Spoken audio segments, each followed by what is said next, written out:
একজন কৃষক যখন ওই বৃষ্টি মাথাত নিয়ে বীজ বপন করে জমিত, তখন ওই বীজ থাকিয়ে গাছ বাই করার মতো ক্ষমতা কিন্তু কৃষকের নাই। ওই ক্ষমতা কোনা কিন্তু একজনেরই আছে, তিনি হলো আমার ওই আল্লাহ। ওই আল্লাহ ছাড়া কিন্তু না সম্ভব নয় ভাইও।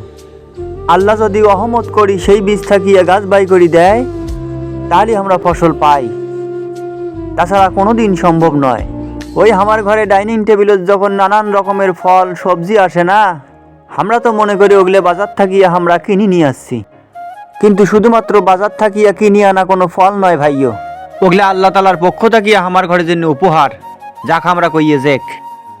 এই যে দেখছেন না, এই গেল 10-15 দিন কোনো প্রকারের ওদ আসিল না, আর এই ওদ না থাকার কারণে এই বেসনের গাছগুলোর অবস্থা দেখেন, একেবারে ওদ না থাকার কারণে গাছগুলো মরিয়ে শুকটি নাগি গেছে। আমরা কি কোনোদিন চিন্তা করি দেখছি ওদ একটা আল্লাহর কত বড় নিয়ামত? এই ওদ যদি পৃথিবীতে না থাকিল হয়, তাহলে গাছপালা তো দূরের কথা, কোনো কিছুই হইল না হয়। এই ইপাক্কার গাছগুলোর ফির চেহারা দেখেন, এই চেহারা কোনা দেখেন কি সুন্দর বুলবুলে চেহারা।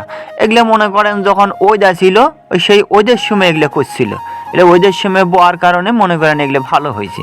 আর আমার ওগুলা যেগুলো করছে ওগুলা ফিরে যখন গুবের শুরু হয়েছে, যখন ওই আসিল না তখনকার জন্যে, এই জন্য এই গাছগুলো এঁকে হয়েছে, আর ওগুলো ফির সুন্দর হয়েছে, দেখছেন? তাহলে আল্লাহর নিয়ামত দেখেন। ওই সড়কালো তো আল্লাহর নিয়ামত নিয়ে একটা গান শুনছো, গান শোনানো তোমার ঘরে 2 লাইন শুনেও, সেখানে শোনো।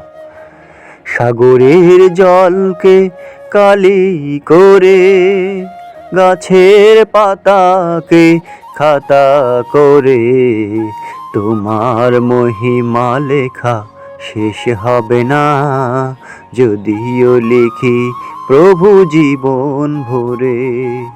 সাগরের জলকে কালি করে